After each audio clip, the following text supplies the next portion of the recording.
साहू एसो कंच नमुक्कारो सर्वपावपनाशनो मंगलाणं च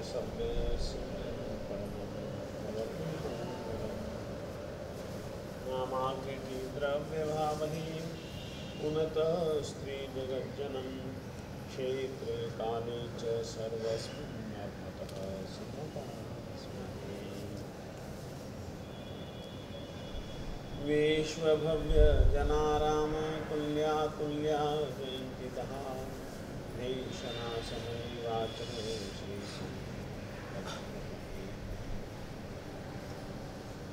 कामधे धरणीन्द्रे च स्वोचितं कर्म कुर्वते प्रभुस्तुल्य मनोवृत्तिः पार्श्वनाथः श्रीमते वीरनाथाय सनाथायाद्भुतश्रिया महानंद सरोराज मरालाय पते नमः ज्ञानामृतेन लोकानां कष्टोच्छेद विधायिने ऐदं युवीन वीराय नमो वल्लभसूदये अज्ञानतिमिरान्धानां ज्ञानाञ्जनशलाकया चक्षुरुन्मीलितं येन तस्मै सद्गुरुवे नमः तस्मै श्रीगुरुवे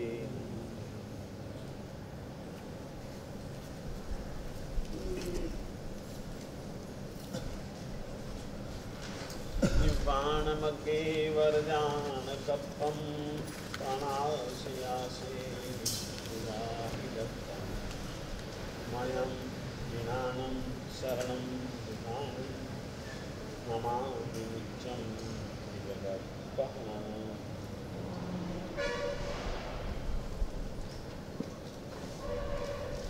आज मैं कल से चालू विषय को आगे बढ़ाऊँ। उससे पहले मैं चाहूँगा, क्योंकि कल से अपन लोगों ने बिल्कुल नया विषय चालू किया है, कर्म क्या चीज है।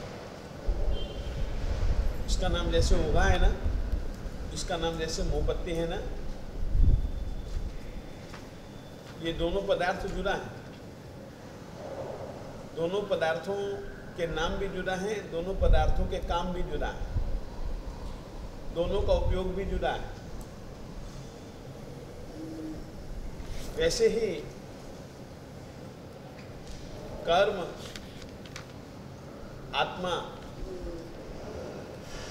दोनों बिल्कुल जुदा जुदा है, दोनों बिल्कुल जुदा जुदा है, दोनों का उपयोग है, दोनों का उपयोग है। दोनों के अलग अलग पदार्थ होने के कारण से दोनों के नाम भी हैं और दोनों के काम भी हैं। तो कल मैंने कर्म के विषय में जो कुछ बातें बतलाई थी,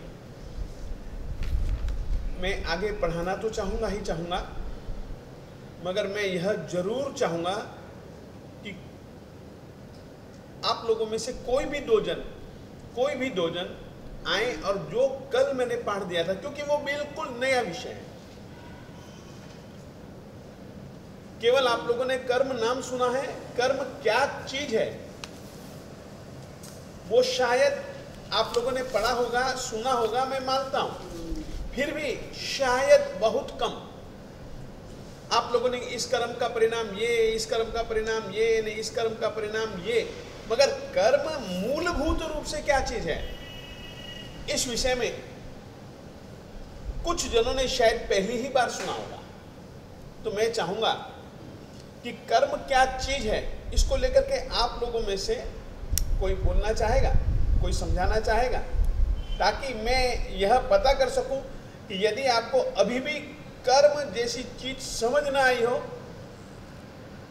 तो वो मैं थोड़ा सा समझाना चाहूँ। क्योंकि यदि कर्म समझ गए ना तो फिर आगे का पाठ कहीं मुश्किल नहीं है। यदि कर्म को समझ लिया ना तो आगे का पाठ कहीं मुश्किल नहीं है, और यदि कर्म नहीं समझा ना तो आगे का पाठ कर तो लोगे, मगर इन दोनों की आपस में कैसी कड़ी जुड़ी हुई है वो शायद आप लोग न भी पकड़ पाए, और वो उसको न पकड़ पाना हमेशा अपने दिल में श्रद्धा होते हुए भी थोड़ा सा यार एक ये बात समझ कैसे हो सकता है, ये सवाल पैदा हो सकता है। इसीलिए यदि आप लोगों में से कोई भी दो जन, एक भाग्यवानों में से, एक भाग्यशालिनियों में से कोई भी बतलाना चाहे, मैं उसको अवसर दूंगा।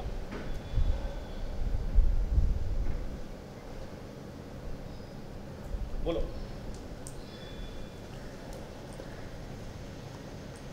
इधर मुंह रख के ठीक है, चलो। कर्म पुद्गल है, कर्म में वन है, गंध है, रस है। कर्म में वर्गणाएं हैं, कार्बन वर्गणाएं हैं। जिस तरह और वर्गणा किसे कहते हैं, समान पुद्गल के जो समूह राशि होती है उसको वर्गणा कहते हैं। जैसे ये शरीर का निर्माण होता है तो ये औदारिक शरीर है, तो औदारिक शरीर की वर्गणाएं जब एक साथ में समूह के रूप में इकट्ठी हो जाती है और या उससे जो शरीर बनता है या बन सकता है उसको औदारिक शरीर वर्गणा कहते हैं। इस तरह 8 वर्गणाएं टोटल। औदारिक शरीर, आहारक, वेक्रिय, औदारिक वेक्रिय आहारक, औदारिक वेक्रिय आहारक, तेजस, श्वासोश्वास, भाषा, मनोयोग और कार्बन वर्गणा। ये टोटल 8 वर्गणा है। और वर्गणा और कुछ नहीं है, ये भी एक तरह का द्रव्य है जिसमें कसाय प्रवृत्ति और योग प्रवृत्ति से जो प्रतिबिंब पैदा होते हैं, जो वर्गणाएं पैदा होती है, वही वर्गणाएं अंततः आत्म प्रदेशों से जाकर के मिल जाती है। और जब दोनों का मिलन हो जाता है, दोनों एक में हो जाती हैं, तो वो कर्म आत्मा के साथ में चिपके हुए माने जाते हैं। बहुत सुंदर। और कोई कहना चाहेगा? और मैं चाहूंगा कि इस रीति से हर किसी से, आज तो ठीक है कि आज तो मैंने आप लोगों पर डाला कि आप अपनी स्वेच्छा से खड़े हो जाइए। कल की तारीख में ऐसा भी हो सकता है मैं कहूँ कि चल भैया तू था कल क्लास में, चल ये पाठ बोल, क्या समझाए तू, ताकि मैं यह जरूर चाहूंगा कि हम समय बिल्कुल, मैं इस समय का यानी कि ठीक है बेकार तो टाइम में भी बहुत गंवाता हूँ, मगर ये प्रातः काल का जो समय है ना, वो मैं एक क्षण भी बेकार करना नहीं पसंद करता हूँ। कोई भी बोलना जाए आगे से ध्यान रखिएगा कि मैं किसी को भी कह सकता हूँ कि भैया तू बोल, भैया तू बोल, भैया तू बोल, और किसी भी विषय को लेकर के पूछ सकता हूँ, क्योंकि मैं नहीं चाहूंगा आगे दौड़े हम पीछे छोड़ दें, ऐसा हम नहीं चाहेंगे। पाठ पूरे का पूरा ध्यान में रखिएगा, ये मेरी आप लोगों से अपेक्षा रहेगी, ठीक है। और कोई कहना चाहेगा माताओं बहनों में से?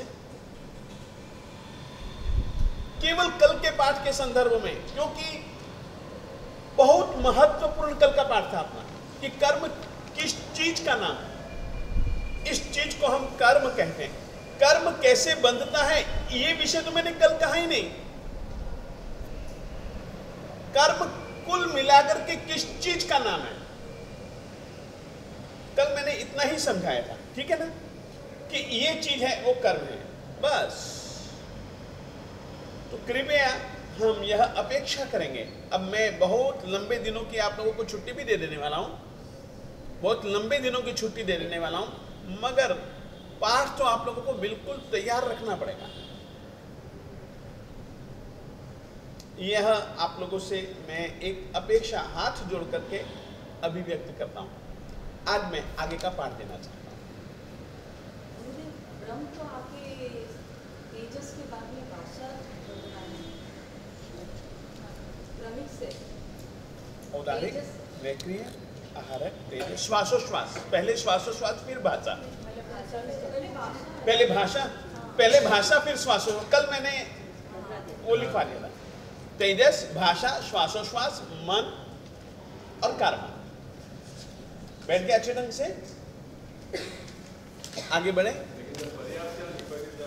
नहीं, वो क्या है ना, हम तो यह चाहते हैं, हम तो यह जानते हैं कि उन लोगों ने ये क्रम दिया, पर्याप्तियों का ये क्रम दिया और वर्गणाओं का ये क्रम दिया, तो ठीक है। कारण यह है हमसे ज्यादा क्षयोपशम नहीं, क्षायिक ज्ञान, केवल ज्ञान उनको है।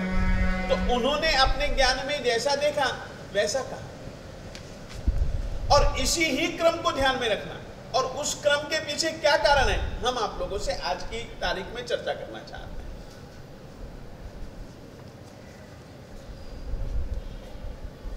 ये मैंने 8 संख्या दी हैं, 1 2 3 4 5 6 7 8, 100 200 300 400 500 600 700 800 900 1000 1100 1200 1300 1400 1500 1600। इससे आप क्या समझते हैं? एक तरह की संख्या है, एक तरह की संख्या है। संख्या ने मैंने एक तरीके से यह आप लोगों को 8 वर्गनाओं का स्वरूप बताने के लिए इस संख्या का प्रयोग किया है। वो क्यों, इसके पीछे कारण समझ कर चले। परेश थोड़ा सा आगे आ जाओ, ज्ञानचंद, नवीन थोड़ा सा आगे आ जाओ। उद्गल है, स्कंद है, औदारिक वर्गना, वेक्रिय वर्गना, आहारक वर्गना, तेजस वर्गना, श्वासोश्वास, भाषा, मन और कार्बन। इसमें आप लोग यह समझिएगा 100 और 200, इससे कई अर्थ निकलते हैं।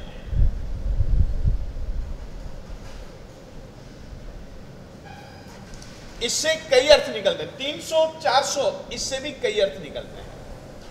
समझो, 1 से 99,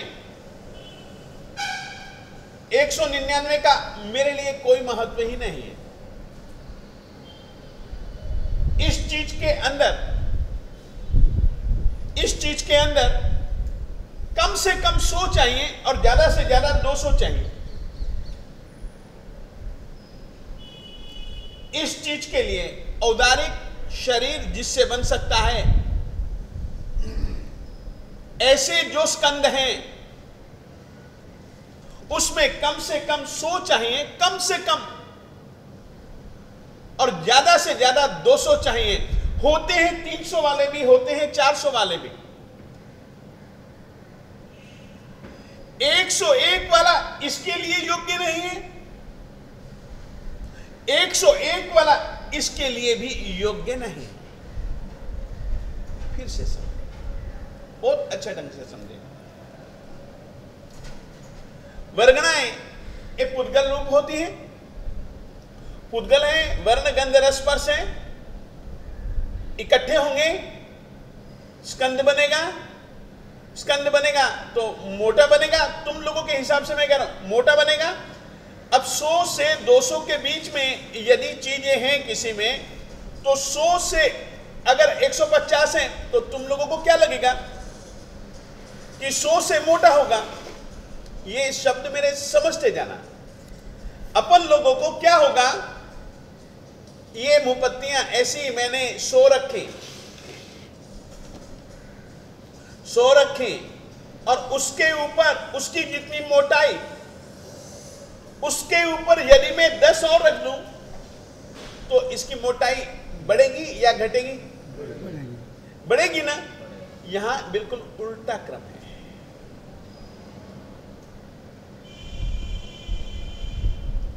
फिर से समझे,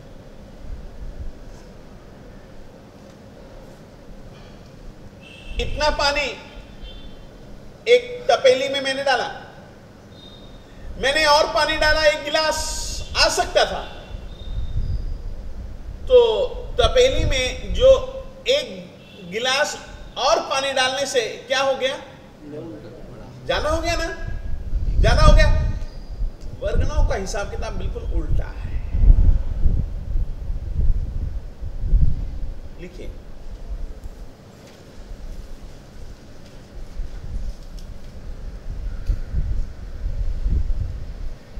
औदारिक की अपेक्षा से वेक्रिय,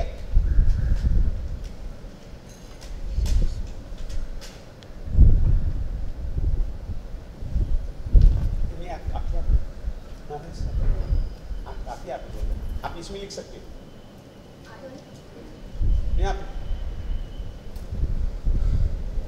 औदार किसी को भी कॉपी चाहिए, पेन चाहिए, हमसे ले सकता है। औदारिक की अपेक्षा वैक्रिय, औदारिक वर्गणा की अपेक्षा से वैक्रिय वर्गणा, वैक्रिय वर्गणा की अपेक्षा से आहारक वर्गणा, आहारक वर्गणा की अपेक्षा से तेजस वर्गणा, आहारक,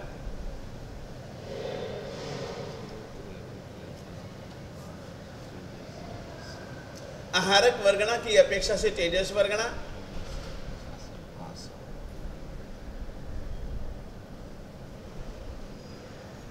यानी इस क्रम से, हाँ आदि, इस क्रम से अगली अगली वर्गणाओं में, अगली अगली वर्गणा में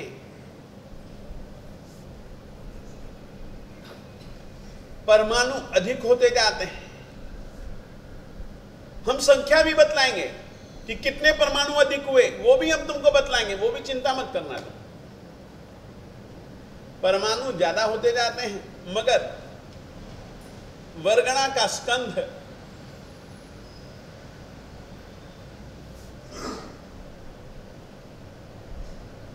उत्तरोत्तर सूक्ष्म होता जाता है, सूक्ष्म, सूक्ष्मतर, सूक्ष्मतम होता जाता है। हाँ बस आप लिख लीजिए ना, उत्तरोत्तर शब्द से ये है कि उससे कम, उससे कम, उससे कम, उससे सूक्ष्म, उससे सूक्ष्म आ ही जाएगा ना भाई।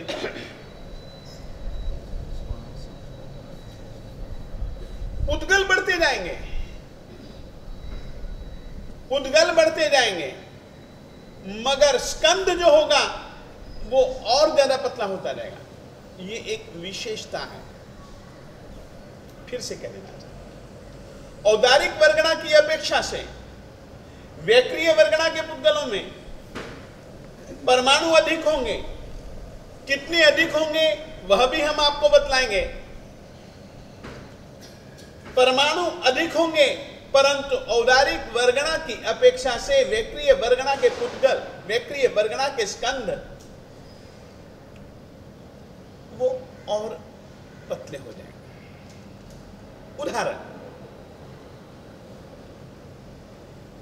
मिट्टी का कण, ठीक है, और बालू का कण, रेती का कण, क्या अंतर नहीं है?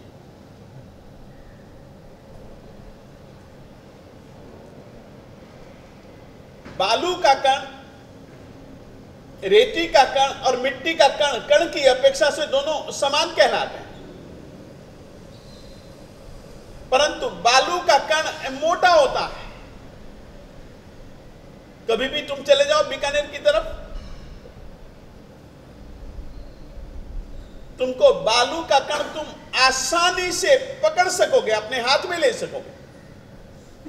रेती के कण तो नहीं आएगा हाथ में, रेती के कई कण हाथ में आएंगे, फिर उसको तोड़ते जाओ, तोड़ते जाओ, तोड़ते जाओ, तोड़ते जाओ, छोड़ते जाओ, और तुमको बहुत मुश्किल से उसका कण तुमको दिखेगा।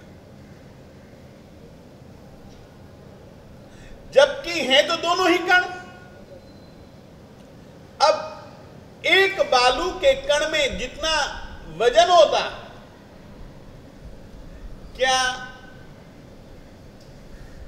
मिट्टी के कण में उतना वजन होता है? और बालू के कण जितनी यदि तुम रेती इकट्ठी करनी चाहो तो क्या उसमें एक ही कण आएगा? नहीं, कई कण आ जाएंगे। तो उत्तरोत्तर औदारिक की अपेक्षा से वैक्रिय, वैक्रिय, ये क्रम हमेशा यही याद रखना, जो हमने लिखा है वही क्रम याद रखना। उसकी अपेक्षा वो, उसकी अपेक्षा वो, उसकी अपेक्षा वो, उसकी अपेक्षा वो, उसकी अपेक्षा वो, उसकी अपेक्षा वो, आदि आदि सूक्ष्म होती जाएगी। मगर जो परमाणु होंगे उस वर्गणा के, वो अधिक अधिक अधिक होते जाएंगे। ये एक वर्गणाओं के विषय में एक नियम समझ करके चलें। एक दूसरा नियम लिख लीजिएगा।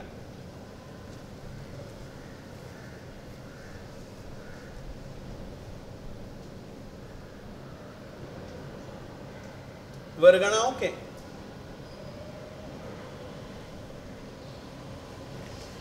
जो नाम दिए गए हैं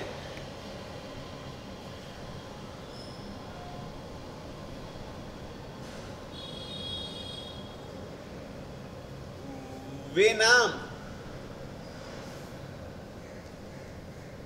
उस काम वाले पदार्थों के लिए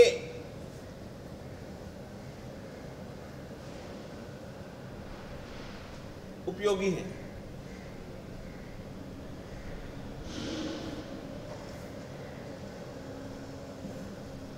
यानी कि औदारिक वर्गणा, औदारिक शरीर उससे बनता, वैक्रिय वर्गणा, वैक्रिय शरीर उससे बनता, आहारक वर्गणा, आहारक शरीर उससे बनता, तेजस वर्गणा, तेजस शरीर उससे बनता, भाषा वर्गणा, भाषा यानी कि शब्द, शब्द उससे बनते हैं, श्वासोच्छ्वास, श्वास लेना और छोड़ना, श्वास जो बनता है उससे बनता,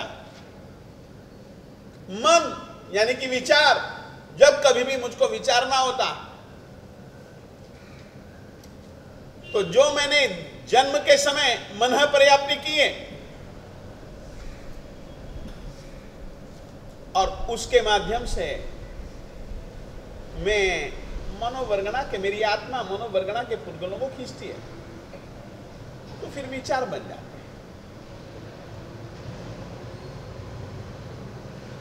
कार्बन कुछ काम हैं, उन कामों के कारण से मेरी जो आत्मा है, और एक बात और लिख ली बीच में, मैं याद आ गई वो लिख लेता हूं। 8 वर्गणाएं लोक में ठूस ठूस कर भरी हुई हैं।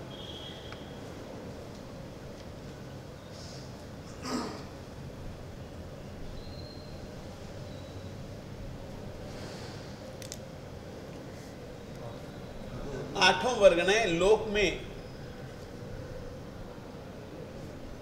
अलोक में नहीं लिखवा रहा हूं, लोक में ठूस ठूस कर भरी हुई है।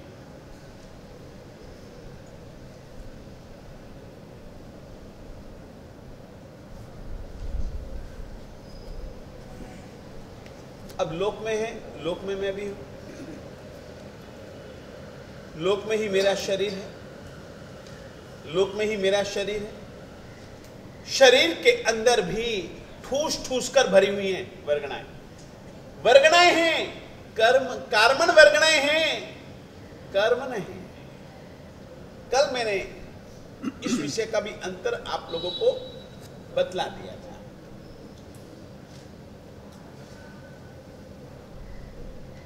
दूसरी बात, आगे बढ़ते हैं।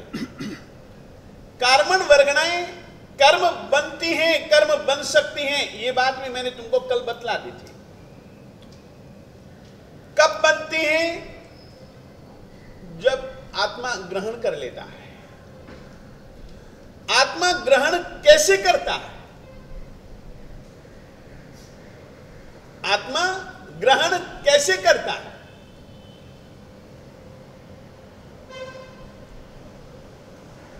उसके लिए आप लोगों को मैं बहुत पहले एक रूपक दे चुका हूं। चुंबक और लोहे के कण, मैं रूपक दे चुका हूं। मैं लोहे का व्यापारी, लोहे के कण इधर उधर बहुत बिखरे पड़े हैं,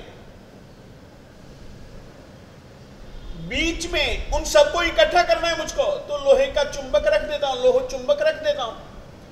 वो सभी के सभी लोहे के टुकड़े अपने आप खींचे चले आते हैं।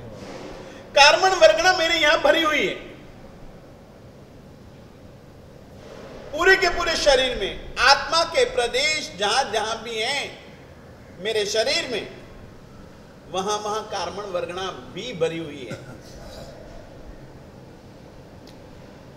आत्मा में योग, कषाय आदि प्रवृत्तियां ऐसी होती हैं जिसके कारण से कार्बन वर्णा ये चिपक गई।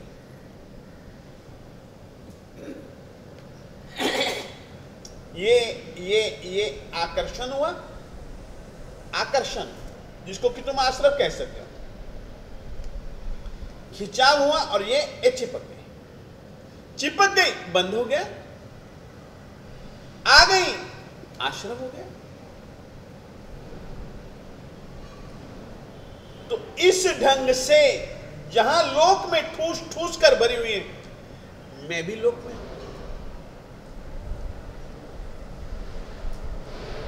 मेरी आत्मा लोक में है,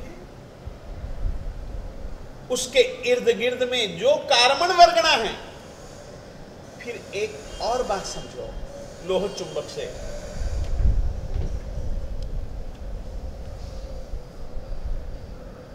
लोह चुंबक की भी एक अपनी मर्यादा होती है। यहां पर पड़ी है तो वहां का लोहे का कण ये नहीं खींचेगा,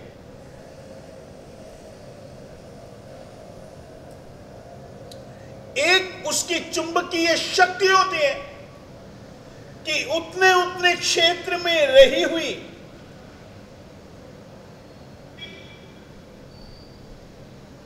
जितने भी लोहे के कण होंगे रहे हुए, उन्हीं को वो खींचेगा, उससे दूर के नहीं खींचेगा, हम नहीं खींचेंगे। वहां पर भी है, उससे मुझे क्या लेना देना, जब मैं वहां जाऊंगा वो जुड़ जाएगी, प्रवृत्ति करूंगा तो हमारे जिस जगह मैं हूं, जिस शरीर में मेरी आत्मा है, वहां पर भी ठूस ठूस कर भरी हुई है कार्बन वर्णा। शरीर के अंदर के शरीर के आसपास? अरे अंदर ही अंदर, आसपास में भी है, लोक में है तो फिर आसपास में भी हो गया ना यार। शरीर के अंदर है वो कार्बन वर्गणा कहलाती है। कर्म तब कहलाती है जब वो चिपक जाते हैं। तो आपके शरीर में रही हुई वर्गणा है, मेरे शरीर में आती, मेरी आत्मा में आती नहीं, और मैं वहां आ जाऊं तो वहां की जो वर्गणा है वो अंदर।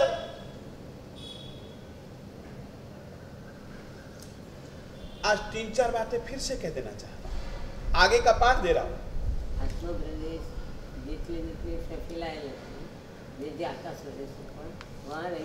कार्बन वर्गणा खींचती है, सही उत्तर तो यह है, मगर हाँ नहीं आएगा अभी। हाँ, मैं सुना देता हूं।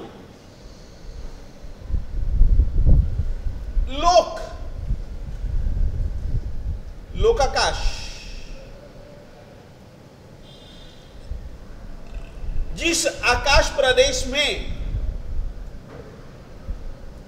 धर्म धुरंधर विजय के प्रदेश हैं, उसी प्रदेशों के इर्द गिर्द में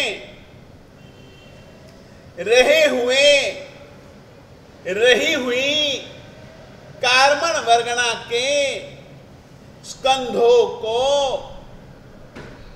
मेरी आत्मा खींचती है, और वे ही स्कंध मेरी आत्मा के साथ जुड़ जाते हैं।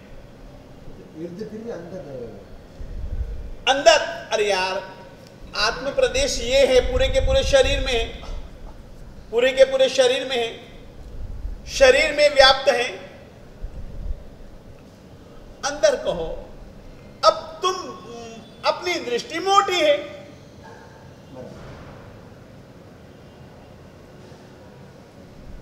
इर्द गिर्द अंदर एक ही है, वो चिपक जाते हैं,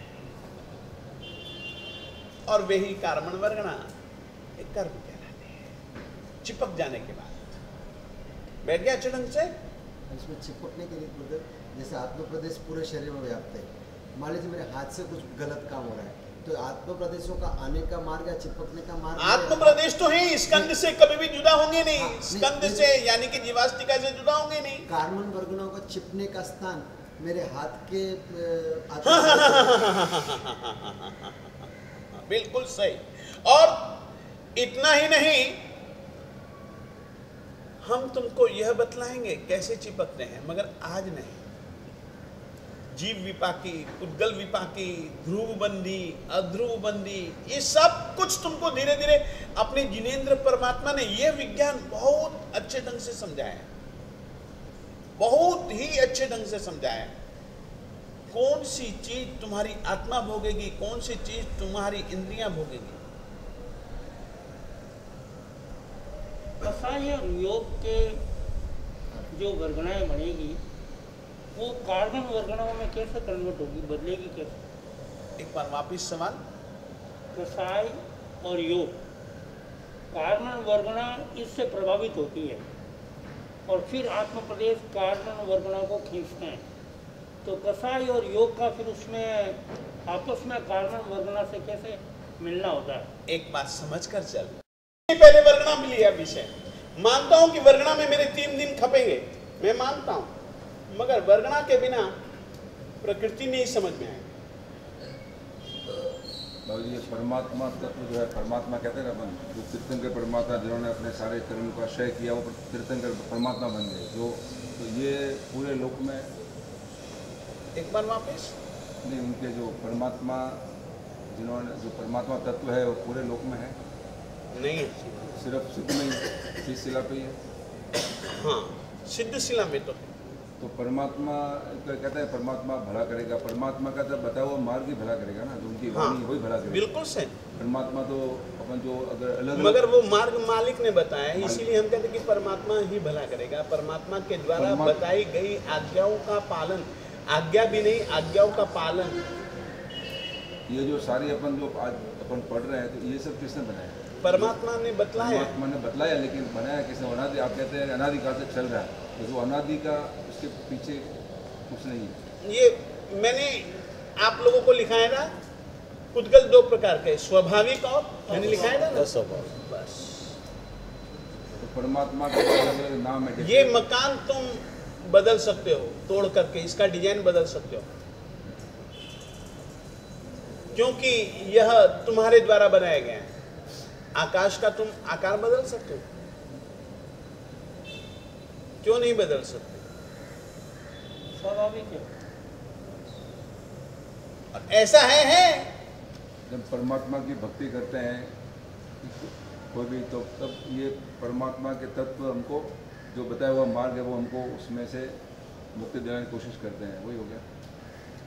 परमात्मा की भक्ति एक अलग चीज है। भाव से करो कि मंदिर में जाके नहीं, एक सेकेंड, परमात्मा की भक्ति तो एक ऐसी प्रक्रिया है कि तुम्हारी आत्मा परमात्मा की ओर बढ़ जाती है। सबसे अच्छी चीज तो भक्ति ही है अपने जैसों के लिए, कि परमात्मा को हम समझे बिना भी भक्ति कर सकते हैं। समझ करके भक्ति करते हैं तो एक अलग मजा है, बेसमझी से करते हैं तो एक अलग तरीके का मजा है। भक्ति तो है ही मजेदार चीज है, मगर भक्ति भी उसको अच्छी लगेगी जो चित्त प्रधान होगा। जो बुद्धि प्रधान होगा उसको भक्ति अच्छी नहीं लगेगी। फिर से कह देना चाहिए। और भक्ति किसको अच्छी लगती है? स्त्रैण चित्त को। स्त्री शरीर है नहीं, स्त्री हृदय है। और तुमको कहो, आनंद घन नाम सुना है ना? वो पुरुष था कि स्त्री था? पुरुष था ना? वो क्या कहता है? देखिए भक्ति के विषय में कहता है, ऋषभ जिनेश्वर प्रीतम माह और न चाहूं रे कंठ, रिझो साहिब संगन परिहरे, भांगे सादी अनंत। वो मेरा प्रीतम है, मैं उसकी प्रियतमा हूं।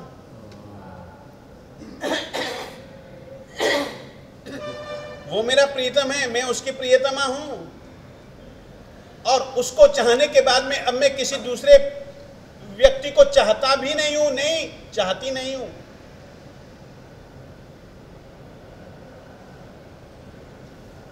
तो भक्ति स्त्रैण चित्त है। और आज की तारीख में भी तुम देखो ना, प्रेम पुरुष के पास ज्यादा थोड़ी ना होता है, स्त्री के पास ज्यादा होता है। समर्पण जितना इनके पास में उतना तुम लोगों के पास में थोड़ी ना। पुरुष चित्त के पास में नहीं हो सकता। ये एक स्त्रैण चित्त है जिसमें कि भक्ति उमड़ती घुमड़ती रहते हैं। और भक्त जितने भी होंगे ना, वो सब धीरे धीरे भक्ति में जब गाएंगे ना, तो वो प्रीतम प्रियतमा, वही उनकी भाषा वैसे ही निकलेगी। ऋषभ जिनेश्वर प्रीतम माह, वो प्रीतम है, मेरा प्रियतम है, मैं प्रियतमा हूं उसकी।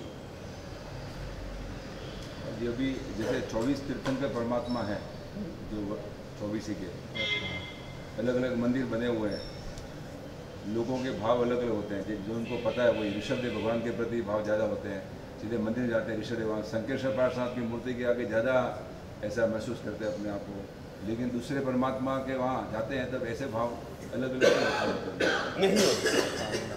ऐसे अलग अलग क्यों होते हैं? और परमात्मा का तो होने नहीं चाहिए। हमारे यहाँ पर तो तुझको क्या नाम रमेश, इस चीज को परमात्मा की आशातना कहा।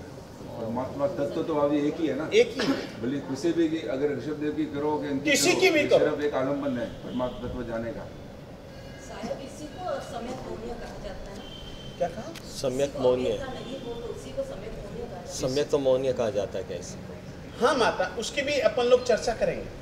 तीर्थंकरों के अतिशय सब समान है बाबू। अतिशय नहीं, हर किसी केवली का और तीर्थंकरों का ज्ञान इत्यादि सब समान है।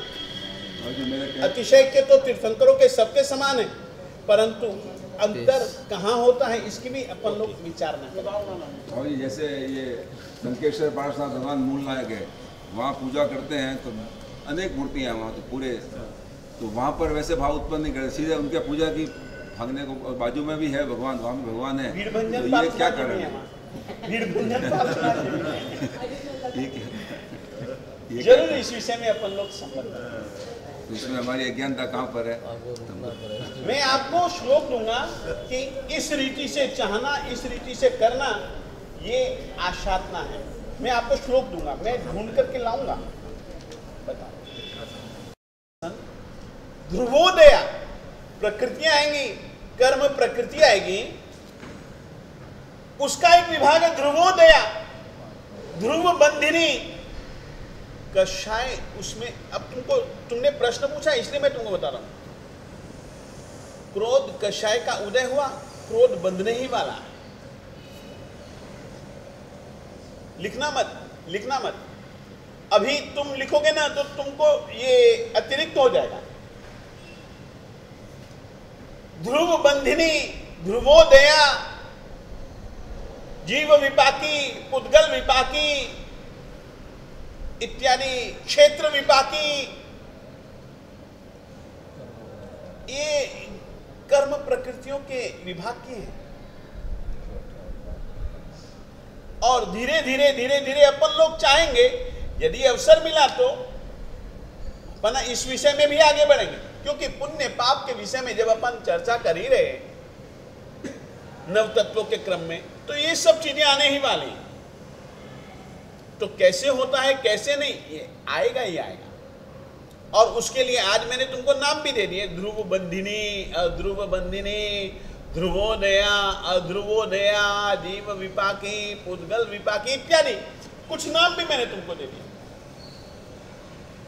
ये कार्बन वर्गना जो फूट उसके भरी हुई है, तो उसका हर एक के अंदर अलग अलग कार्बन वर्गना होती है कि एक जैसी है? हर किसी के अंदर एक जैसी नहीं हो सकती, तो वो अलग अलग कार्बन वर्गना होगी एक जैसी। एक सेकंड समझ कर चलो, होगी एक जैसी, उसका परिणाम अलग अलग होगा। उसमें परमाणु का मीन्स जैसे डेंसिटी कम ज़्यादा होगी। डेंसिटी में नहीं समझता हूँ। अच्छा, वो घनत्व घनत्व उसके भरी हुई है, तो किसी में कम ज़्यादा ठूसी है, किसी में कम ठूसी हुई है, कि ऐसे सब में एक जैसी? वो तुमको हम ये जो संख्या का हिसाब किताब बतलाएंगे ना, वो तुमको अभी सब बतला देंगे।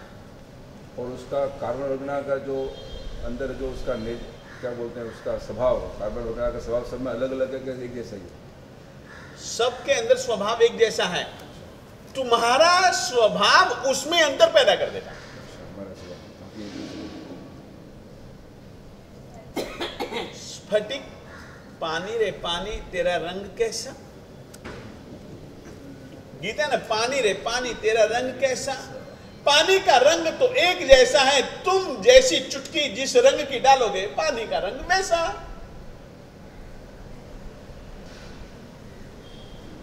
पानी रे पानी तेरा रंग कैसा, एक फिल्मी गीत है। पानी का कोई रंग है क्या? पानी में जिस रंग की चुटकी डालोगे वो वैसा। तो कार्बन वर्गना तो पानी है। तुम जिस समय कषाय करते हो उसकी जो तरतमता, अब ये देखिए, ये गहरा पीला है, ये एक कम पीला है पीला, ये भी है, यह पीला। पीले पीले में परमात्मा ने तरतमता बतलाई, रंगों में तरतमता बतलाई, गंधों में, वर्णों में, रसों में, स्पर्शों में तरतमता बतलाई। और कोई रंग किसी से हीन होता है तो कोई रंग किसी से वृद्धि वर्धमान होता, बढ़ता। तो इस तरीके से कार्बन वर्गना समान जाति के पुद्गल हैं, परंतु तुम जैसा भी कषाय करोगे, जैसा भी सीधी सादी भाषा में कहो रमेश भाव भाओगे, बस वो वैसा परिणाम देगा। ये बात पक्की समझ कर चलो। इसीलिए परमात्मा कहते हैं भैया शुभ आशय रखो, भैया शुभ भावनाएं भाव, ताकि कर्म तो बंधेंगे ही, ऐसे बंधे उनका परिणाम तुमको शुभ मिले, और तो कुछ नहीं। इसीलिए मालिक डगले पगले हर किसी को कहता है भैया अशुभ मत भाव, अशुभ मत विचार, अशुभ मत बोल, अशुभ किसी भी प्रकार की काया से चेष्टा मत कर।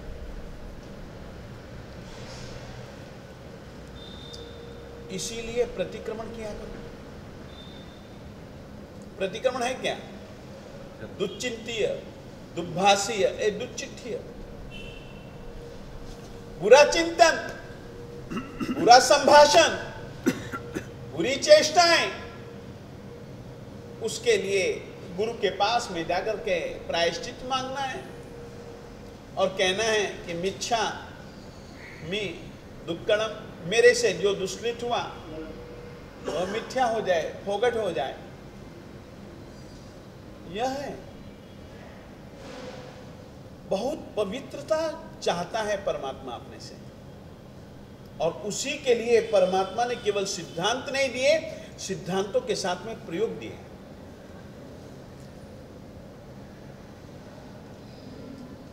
अकेले सिद्धांत थोड़े दे दिए।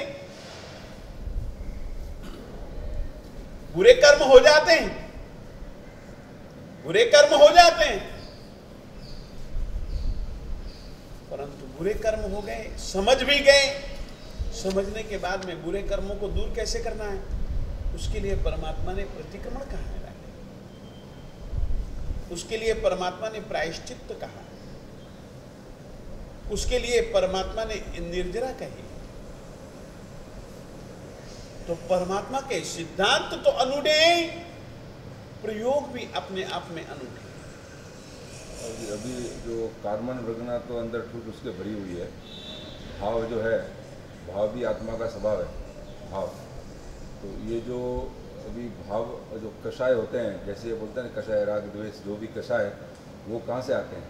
वो कषाय, जैसे आपने बोला कि कर्म वर्णा को खींचता है तो कर्म बन जाता है, लेकिन उस भावों में जब ये जैसे शुभ विचार अशुभ विचार, वो कषाय कहाँ से आते हैं? वो कषाय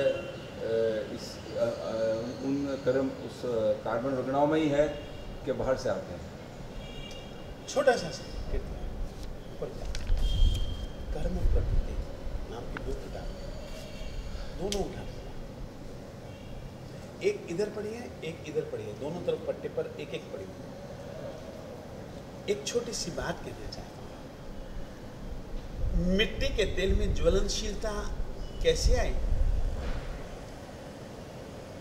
रमेश, पेट्रोल है, मिट्टी का तेल है, दोनों ज्वलनशील हैं, उसमें ज्वलनशीलता कब से आई, कैसे आई?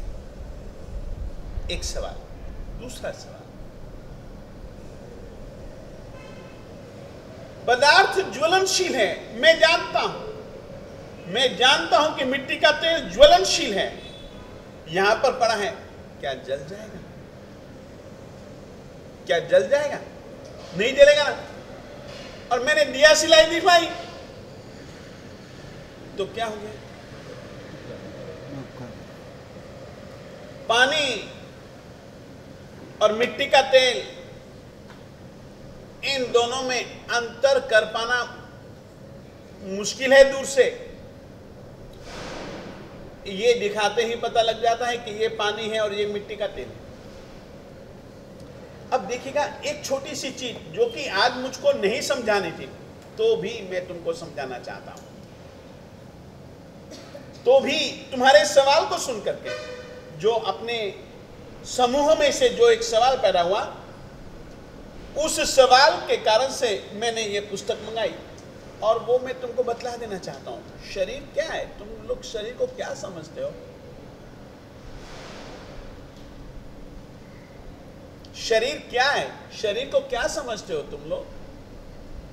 शरीर तो आपकी जड़ है, एक अस्तित्व का एक आत्मा को ढाकने वाला एक खोला है, ढांचा है समूह है मनुष्य का। आप लोग कहोगे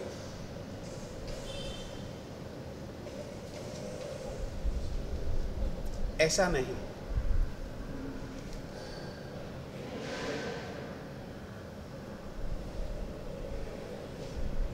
आज ताकि तुम्हारे दिल का समाधान हो जाए, उस कारण से न चाहते हुए भी मैं तुमको समझाना चाहता हूं, आत्मा क्या है, शरीर क्या है, इनका संबंध क्या है, यह समझना पड़ेगा। मैं तुमको सबसे पहले, ताकि तुम्हारे दिल में जो सवाल पैदा होते हैं ना, ये सवालों का जो मूल कारण है, उसके ऊपर आज अपन लोग थोड़ी सी कटाई छटाई करने का मूड बनाता है।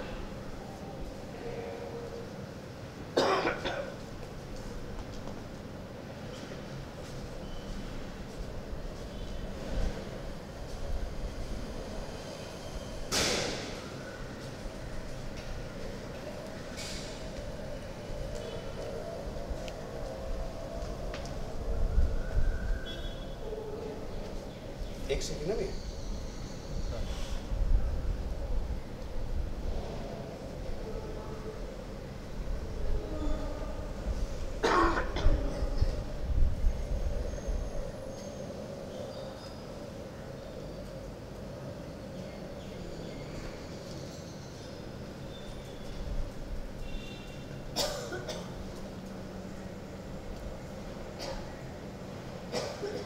आप लोग लिख लीजिएगा ताकि आपको बहुत जल्दी समझ में आ जाएगा।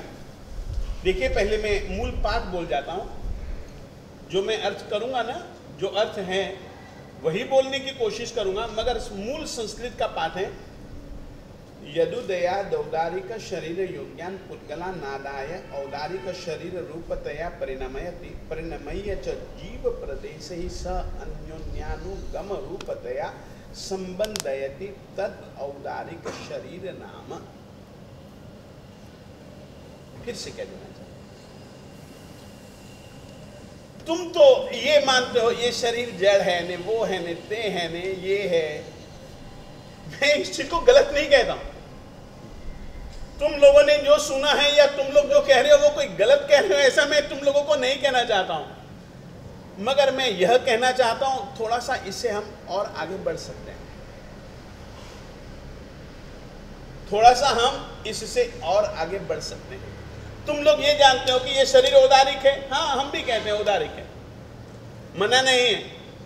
औदारिक वर्गणा के स्कंदों से बना है, हाँ औदारिक वर्गणा के स्कंदों से बना है, मगर शरीर चीज क्या है, आत्मा चीज क्या है, आत्मा और शरीर के बीच का संबंध कैसा है, फिर से कह देना चाहता हूं, सही ढंग से हम आगे समझाएंगे।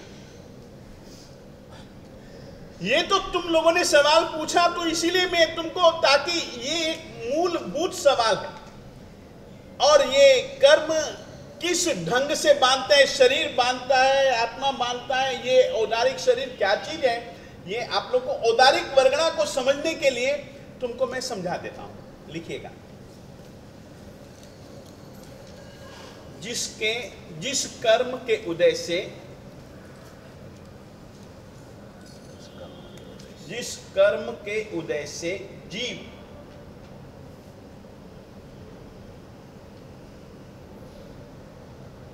औदारिक वर्गणा यानी कि औदारिक शरीर के योग्य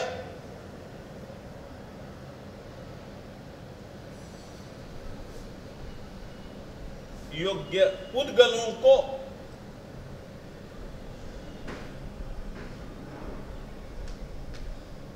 ग्रहण करके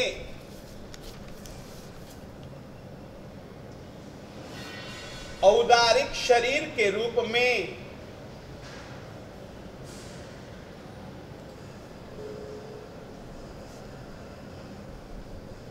परिणमाता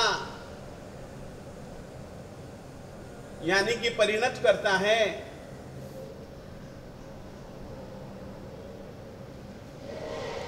अब एक एक शब्द लिखवाऊंगा, समझ करके लिखना। और परिणमा करके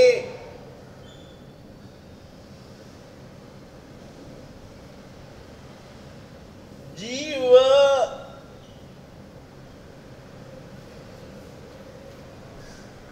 प्रदेशों के साथ परस्पर प्रवेश रूप से प्रवेश रूप से संबंध कराता है।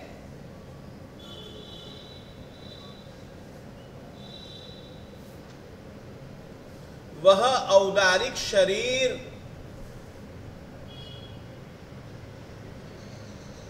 नाम कर्म है।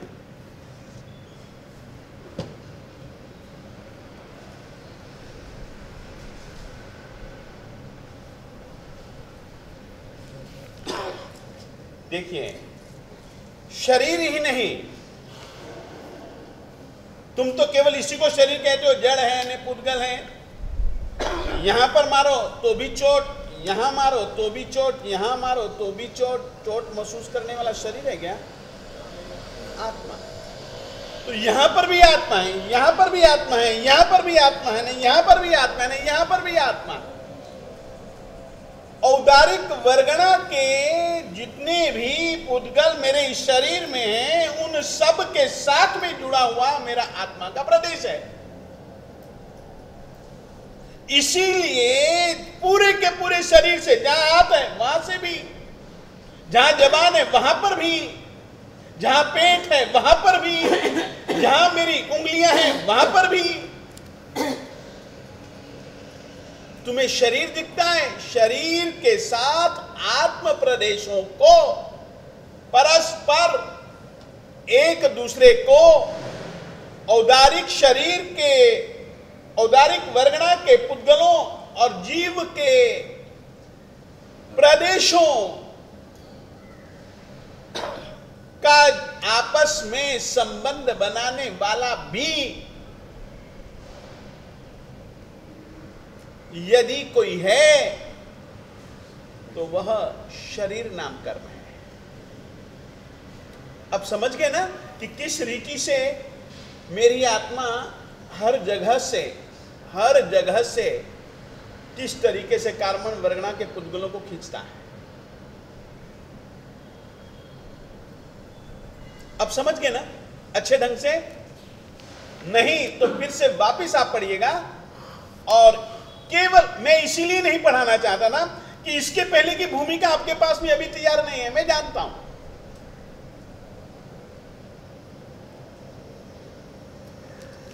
कि कहां से, कैसे, क्यों, वो इसी कारण से कि जहां जहां अभी तो मैं पहले इतना छोटा बच्चा था, आज मैं इतने फुट का बन गया। मैंने किया क्या यार? ये सब चीजें सामान्यतया जो दिल दिमाग में एक शंका पैदा होती है, इन सब शंकाओं का जवाब आत्मवाद और कर्मवाद है।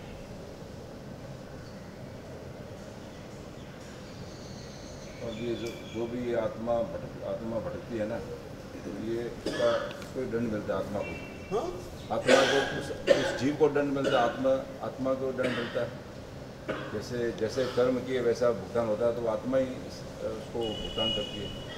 हाँ बिल्कुल सही, आत्मा ही करती है। हाँ जी। क्योंकि अगर उसने अपने आत्मा भाव को अगर जगाया होता, अगर अनासक्त भाव से, तो ये नहीं आता।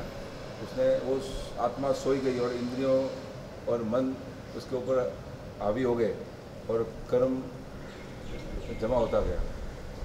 बिल्कुल सही है, बिल्कुल सही है। आत्म भाव के लिए मेरे देवता, तो अभी आत्मा को जगाना उस खुद को ही, आत्मा को खुद पुरुषार्थ वही है, सत सम्यक पुरुषार्थ है वही है। हाँ। तो उसमें कोई हेल्प करने वाला नहीं है। एक बात मैं कहना चाहता हूं, उसमें सही ढंग से हेल्प करने वाला परमात्मा है। तुहप भाव।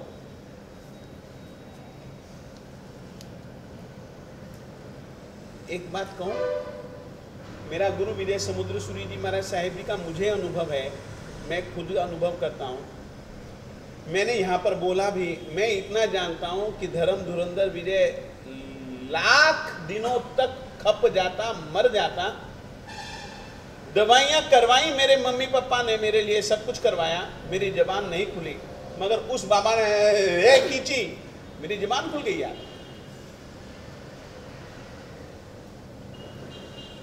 मैं तुतलाता था, मैं बिल्कुल स्पष्ट एक अक्षर भी नहीं बोल सकता था। ऐसी स्थिति इस तरीके से मैं तुतलाने वाला आदमी।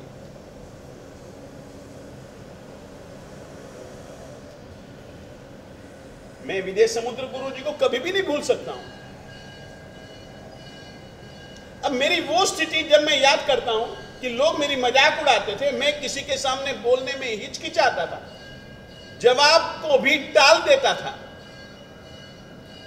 मेरी मजाक उड़ती है। अब मुझे तो इतना ही याद रहता है, इतना ही कि ये गुरु जी के द्वारा दी गई जबान, शब्द जितने भी बोल रहा हूं एक गुरु की मेहरबानी से बोल रहा हूं। मैं तो यही कहूंगा, तुहप भाव, तेरी कृपा से हुआ।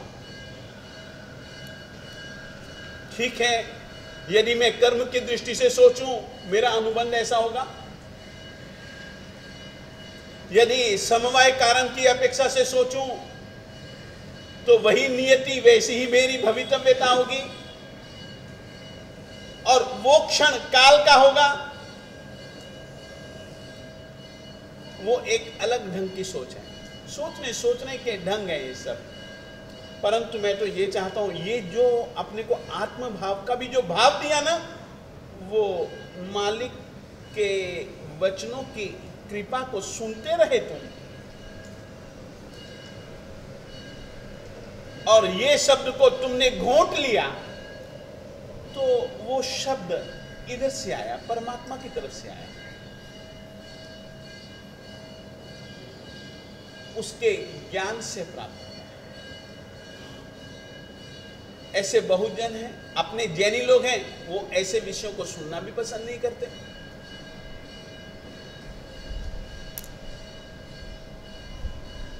बिल्कुल पसंद नहीं करेंगे। और यदि ये सुनेंगे नहीं तो क्या वे आगे बढ़ पाएंगे? और यहां तो एक ऐसे संयोजन है, या तो आगे बढ़ो या नीचे उतरो, यहां बीच में खड़े नहीं रह सकते हो तुम ज्यादा देर। धक्के बहुत पड़ते हैं, या तो ऊपर चढ़ो या फिर नीचे उतरो, बीच में ज्यादा देर नहीं है। हम यहां है, बीच में यदि ज्यादा देर है तो भी वो धक्के की बदौलत। कहिए। अब जैसे आपने कहा गुरुदेव की कृपा से आपके जवाब, मुझको, मैं ऐसा मानता हूं। नहीं अभी हमको ये एग्जाम्पल हालांकि सही नहीं इससे लगे, तो कई इसमें ऐसे आपका सुस्वर नामकर्म उदय में नामकर्म के साथ, वो तो मैंने कहा ना, कर्म की अपेक्षा से, मैंने अभी ही कहा कि कर्म की अपेक्षा से यदि मैं बोलूंगा, सोचूंगा तो अलग बात आएगी, और यदि मैं समवाय कारणों की अपेक्षा से सोचूंगा तो बिल्कुल अलग बात धर्म धुरंधर विजय कहेगा। मगर मैं यह जरूर जानता हूं कि वो सब ठीक है, मगर इसने यदि खींची ना होती। गुरुदेव आपने समर्पण भाव से गुरु का नाम लिया और उन्होंने किया, पर मैं इसको समर्पण भाव नहीं कह रहा हूं, धर्म धुरंधर विजय ऐसा ही मानता। हाँ, यदि तुम कहो कि समवाय की अपेक्षा से कहो तो फिर मैं अलग ढंग से तुमको सोच करके तो उन स्थिति से देखा जाए, समवाय की स्थिति से या कर्मवाद की स्थिति से, तो ऐसे भाषण में हमको कहीं मिथ्यात्व नहीं लगेगा? नहीं नहीं नहीं नहीं नहीं, उस अपेक्षा से वह सही है, उस अपेक्षा से वह सही है। अपेक्षा भेद से अलग अलग, मैंने इसीलिए तो तुमको कहा कि मैं वो भी कह सकता हूं, मैं यह भी कह सकता हूं। कहने के ढंग हैं। एक बात मानते कि एक जीव दूसरे जीव का कुछ नहीं कर सकता, एक द्रव्य दूसरे द्रव्य का कुछ नहीं, वो कर्मवाद की अपेक्षा से बात है। निमित्त फिर भी बन सकता है। और आपको मैं कहना चाहता हूं, सबसे बड़ी चीज अगर है ना, वो निमित्त है। इस आदमी ने जो पूछा ना, उसमें मैंने निमित्त को भी एक बहुत बड़ा कारण कहा। ये हम कैसा भूल सकते हैं इसको? हमारे तो शब्द यानी कि इसकी देन है। मैं आपको सचमुच में कहूं, अकल जैसी कोई चीज नहीं थी हमारे पास। हम शुरुआत से ही बहुत शरारती लड़का था, बहुत शरारती। लड़ना, झगड़ना, मारना, पीटना, मार खाना, यही धंधे थे मेरे। एक आधा स्कूल का उदाहरण दे दीजिए। अरे यार, मेरा नाम ही नोटी, नोटी यानी कि शरारती। और क्या तुमको इससे ज्यादा और क्या अपने लिए उदाहरण दूं? मेरी माँ आज की तारीख में मुझको नोटी कहती।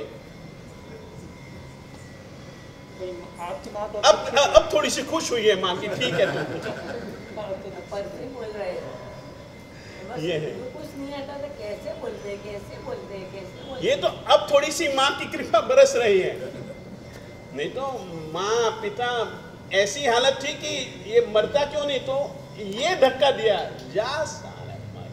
बचपन में आपकी दीक्षा? अरे बचपन में क्या, 11 साल का था मैं जब मेरी दीक्षा हो गई। और ये सब इस बाबा की मेहरबानी, और बहुत विरोधों के बीच हमारी दीक्षा हुई। आज विषय से थोड़ी हटकर बात है, आपके संयम पर्याय का कारण क्या? मेरे संयम पर्याय का कारण गुरु। यदि इस बाबा ने और मेरे मम्मी पापा ने, मेरे माता पिता ने मेहरबानी न की हुई, हम तो बिल्कुल अनजाने थे। तुमको सही बात कहूँ, मैं ये नहीं कहता हूँ कि मुक्ति के लिए मैंने दीक्षा ली। अब समझने लगा हूँ संसार क्या है, मुक्ति क्या है, अब समझने लगा हूँ। तो अब कह सकता हूँ कि नहीं, संसार बुरा है, मोक्ष अच्छा है। अब कह सकता हूँ। बचपन में मैं नहीं कह सकता था, बचपन में रटी रटाई बातें कही जाती थी। अब तो समझ करके कह सकता हूँ कि नहीं यार, ग्राह्य उपादेय मुक्ति है। तो मैं अब संयम से बहुत प्रसन्न हूँ, और अब उपकार मानता हूँ कि माँ बहुत अच्छा उपकार किया कि एक अच्छी लाइन पे डाल दिया। और उपकार मानता हूँ इस गुरु का, अपनी इस गुरु परंपरा का, जिसकी बदौलत यहाँ पर तो खड़ा हूँ। और ये आपने उदारी श्री नामकर्म के भी लिखा है हमको, तो जो मेरी जिज्ञासा थी उसका और आगे जैसे ये मेरा एक ही जिज्ञासा है कि आत्मा प्रदेश अंदर है, कर्म वगना भी अंदर है। अभी जो ये जो आपको आप कहते हैं कि कर्म वगना में से पदार्थ खींचता है, अगर भाव जैसे भाव उत्पन्न होते हैं खींचता है, लेकिन जो कर्म होते हैं जो शुभ कर्म जिसमें अलग अलग, तो वो कैसे होता है, ये कैसे? चल आज इस विषय की भी मैं चर्चा कर लेना चाहता हूँ कि शुभ कैसे होता है, अशुभ कैसे होता है। तेरा एक अनुभव है, तेरा भी अनुभव है, बैठे हुए सभी जनों का अनुभव है, मेरा भी अनुभव है।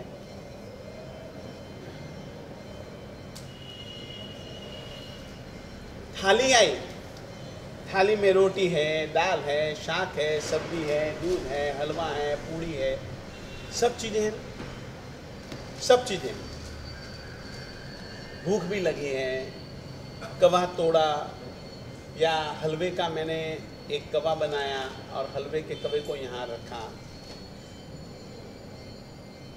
मैं क्या जानता हूँ कि मैंने हलवे के कवे को रखा और पेट में उतारा, इतना ही जानता हूँ, इससे ज़्यादा नहीं जानता हूँ, इससे ज़्यादा तो नहीं जानता हूँ। यहाँ से गया, यहाँ से उतरा, यहाँ तक पहुँचा, यहाँ पर एक नाड़ी तंत्र है,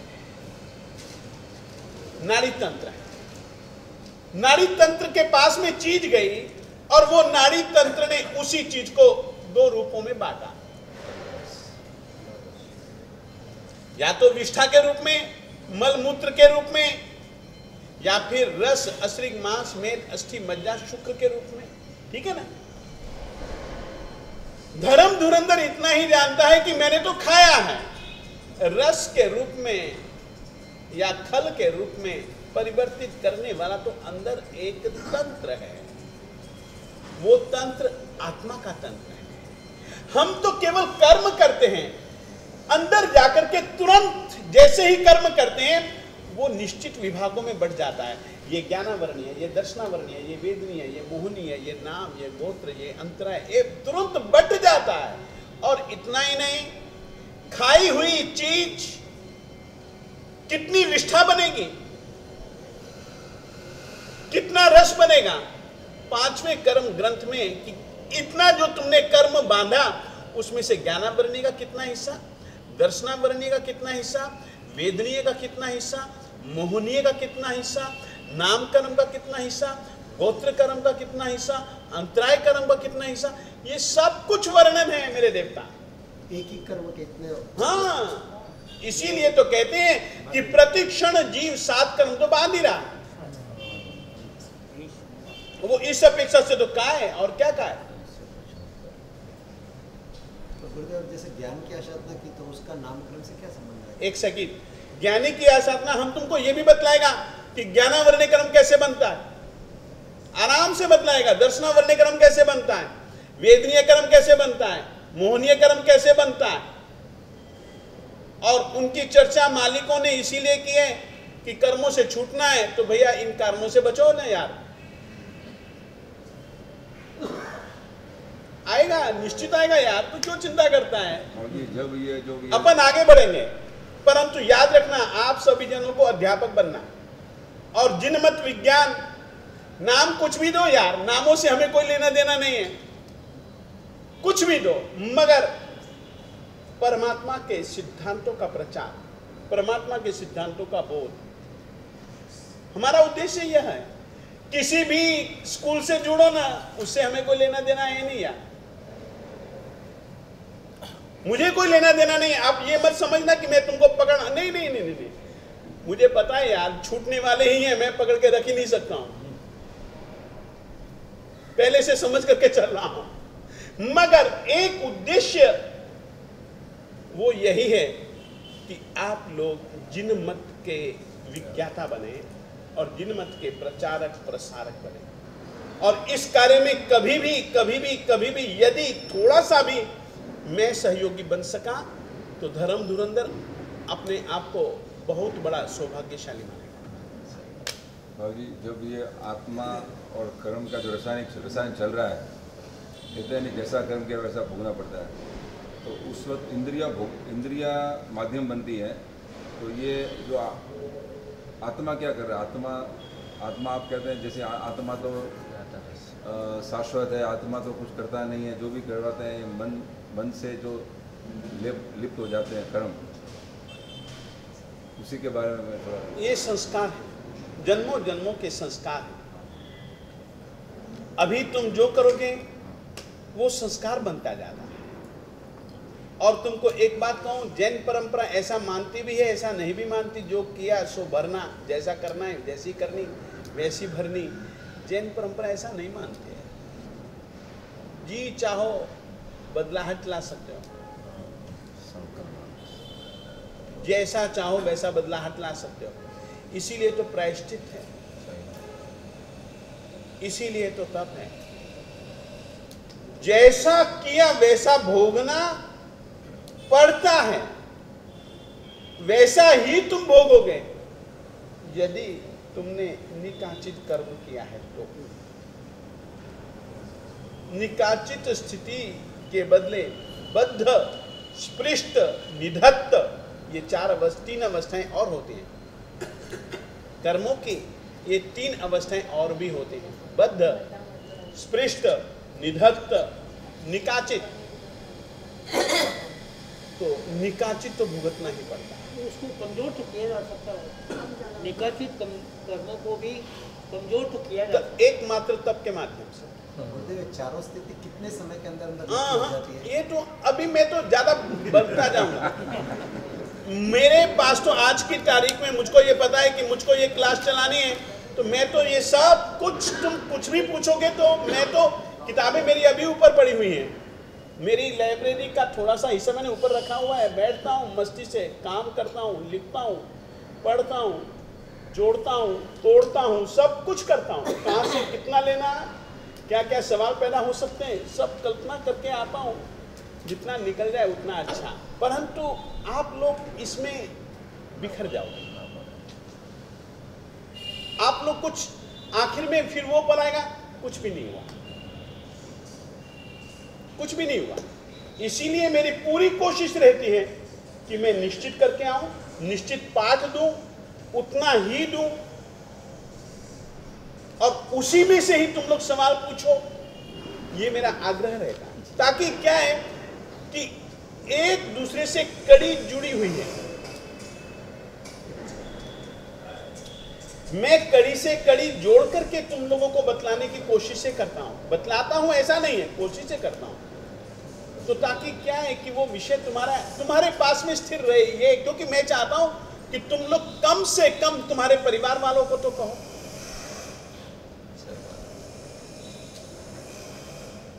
ये मेरी अपेक्षाएं हैं तुम लोगों से। हाँ बोल।